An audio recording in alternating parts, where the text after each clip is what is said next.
What was the ultimate goal? Like you're an intelligent guy. Yeah. You've gone to boarding school. Your mum and dad have given you a very good upbringing. Respect to your mum and dad because they brought up a wonderful boy. Thank you. You've travelled the world back and forth. You've been very independent. Mm-hmm. You went to Oxford Uni to do computer science. That's super intelligent to do that. But for you to then go on the street and say, I want to be a rapper. Yeah. Did you see like some big vision that you were going to be on the international stage as a rapper? And did you know what sort of sums money you could be earning if you hit the jackpot? Yeah. To this day, what I do has never been primarily money driven. No. If it was, I wouldn't have left my corporate job. This is something that a lot of people didn't understand. I took a massive pay hit. I'll tell you something, Dodge. I left my job in October 2011. It wasn't until 2019 or 2020 was the first year where I made more money than I used to make at my job. Right. So there were people who thought, oh, people who don't understand the world of music, they thought, oh, you're leaving your corporate job to, you're going to go and you're doing this for the money somehow. I was like, dude, if I wanted to make money, I'd stay working in London. I'd stay working in the city. But you'd be piss bored working in the city as a corporate with your hands tied. Do you know how I really made the decision?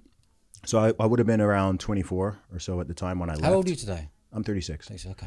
So I was looking at, so given the kind of corporate environment I worked in, I was one of the youngest people, right? I'm there in my early to mid 20s. A lot of the people I'm working with are in their 30s, 40s, 50s, even 60s. And I simply was like, do I want to be stuck like that in 20 years from now? Do I want to be this person? And the resounding answer was no.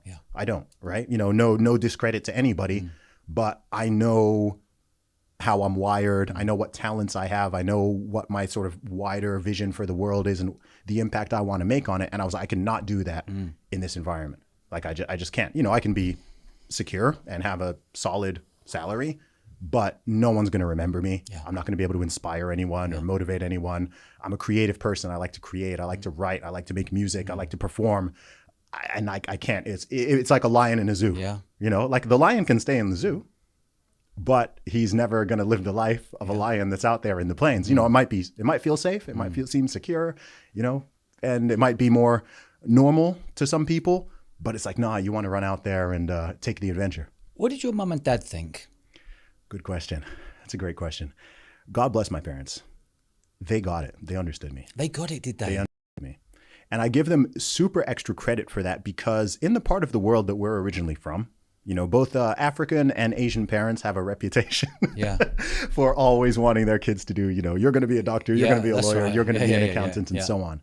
But with my parents, even before I went full time with my music, they always supported me. They always supported me. Every single album I've released to this day, any book that I put out, any physical product I make, my mom will always be the first person to buy it. If I release a new t-shirt, my mom wants to be the first person with it. In fact, one time... What's your mum's name? Chica. Wow, massive shout out to Chica. One time she got a little mad at my dad because I don't know if it was my last album or the one before it, but my dad bought a copy before she did.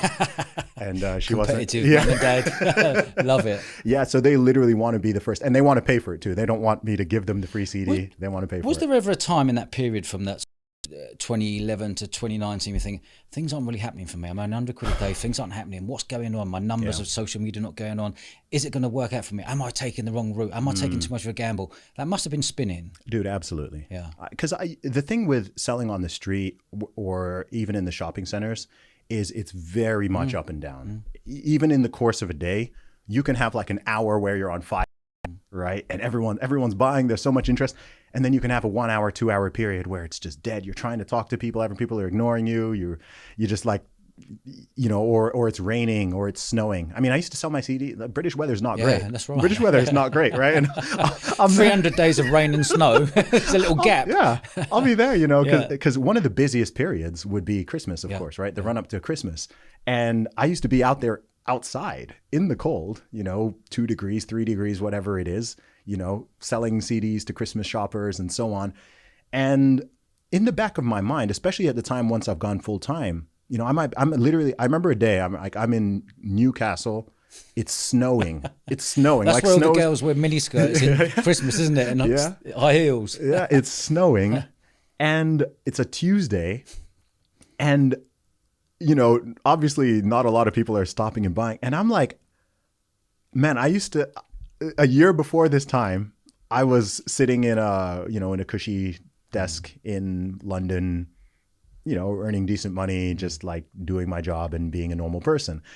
And I'm like, what am I doing? You know what I mean? Like why am I putting myself through this? But in the back of my mind and in my heart and in my gut, I always knew that this is a necessary stepping stone for something much bigger. My aspiration was never, oh, I'm going to be out here in the street in 20 years and I'm still going to be doing the same thing. No, but I'm so glad I went through that process also for so many reasons. So many reasons, because almost nobody has met 500,000 people, right? I talk to people now, and people are like, "Man, dude, how are you so good at communicating? How are you so good at speaking and getting your words across?" I'm like, "Dude, do you know how much I've practiced? Do you know how much I have talked? I've spent decades at this point just talking to people." Yeah.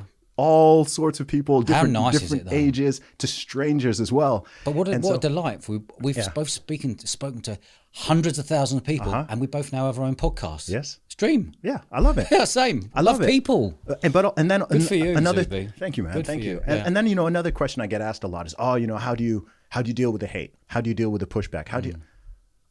Dude, do you know how many people have said no to me? Yeah. Do you know how many times I've been ignored? Yeah. Hundreds of thousands of people have ignored me or said no to me. Or, you know, even when you're out there, sometimes some people are nasty. Like some people will straight up put you down, you know, oh, go get a real job, man. Like, you know, what are you doing out here? And so. Did you ever bite? Did you ever bite when someone was rude to you on the street? Or did you bite your tongue, walk away, carry on with life? I think there were a couple times where I checked people, not in an aggressive manner, but, you know, if someone went out of their way to be like unnecessarily rude or, you know, making a very unnecessary comment. I had ones which I just let slide, but then I had times where, you know, where I wouldn't, you know, square up to someone and confront them or anything, but, you know, just kind of call them out on it. Ask them why. Yeah, call them out on it. And to be honest, most people, you know, I think sometimes people say something and they don't really realize what they're doing or saying. So actually, I had situations where people actually apologized. I had situations where someone said something and then they actually came back later in the day to apologize to me. Lovely. And we're like, yeah, actually, man, that's respect. I'm sorry about that. Yeah. Like I didn't, you know, I was, and I also understand, like, people, you don't know what's going on with people out, right? Anyone who walk into any city center, you see people walking around and busy. You don't know what's going on in their life. You don't. Maybe they've been fighting with their girlfriend. Yeah. Maybe they've just been fired. You don't know what's going on with people, right? Yeah. So I'd always offer people that grace of just like, okay, look, you know, sometimes someone might be a bit rude or a bit curt or whatever, but I don't know. Like, they could have stuff going on in their life. They could be rushing to, I don't know. Right? I think you've been working in the quantum level. You've been working in the quantum level, probably not even realizing. In fact, you probably did realize it for all those years, knowing something was going to pop. 2019, it popped. Yeah. Joe Rogan probably changed your life. Yeah, definitely. Yeah, I mean, there have been so many. Look, I want to say thank you to everyone. Yeah. Literally everyone who bought one of my CDs on the street or in the shopping center, anyone who's been to a gig, bought a T-shirt, sent me a positive DM, supported in any way, you know, all the people we've got big platforms and have invited me on to be on their shows or whatever it is. I'm genuinely grateful for everyone who has supported me. And one thing I truly love about my journey is I know who they are. Yeah. You know what I mean? I actually love the fact that that I haven't just sort of popped up out of nowhere and kind of just blown up. Yeah, because someone has, you know, shoved millions of pounds into marketing me or whatever. It's been very slow and very organic. Yeah. So it's at the same time, it's been very real, right? It's like, cool. I've actually been able to meet so many of these people and, you know, thank people one by one constantly. My most commonly said phrase in any day, every single day for the past 15 years, thank you. Yeah. Thanks. DM, oh, Zuby, I love what you're doing. I love listening to your podcast. Thanks, man. I appreciate it. Thank you. Thanks for sharing. Thank you. I appreciate it. It's nice, constantly. Isn't it? I love, yeah. It's nice to be nice. Also nice to go out of your way to thank or leave a little voice note to random people who send you beautiful messages. Yeah. That takes a second. Yeah, all the time. But those seconds don't half add up when you've got loads of messages coming in. It all adds up, man. But, you know, one of the biggest changes I'd say in my life over the last couple of years has been it's completely inverted from the problem being not having enough opportunities to having too many and not being able, what do you say yes to? What do you say no to? You've got so many people wanting your attention from all over the world, all these directions. And you now have to be more judicious and careful about how you manage it all. But the problem used to be the complete opposite. I'm there trying to get people to pay attention to me. Hey, like, look, this is who I am. I'm Zuby. Here's what it is. And now it's like people are coming to you. Hey, can you do this for me? Hey, can you do this? I've got this show. Can you come? And I'm like, man, but I do my best to never complain about it because I'm like, hey, this is what I was working for all those years. This is what I wanted.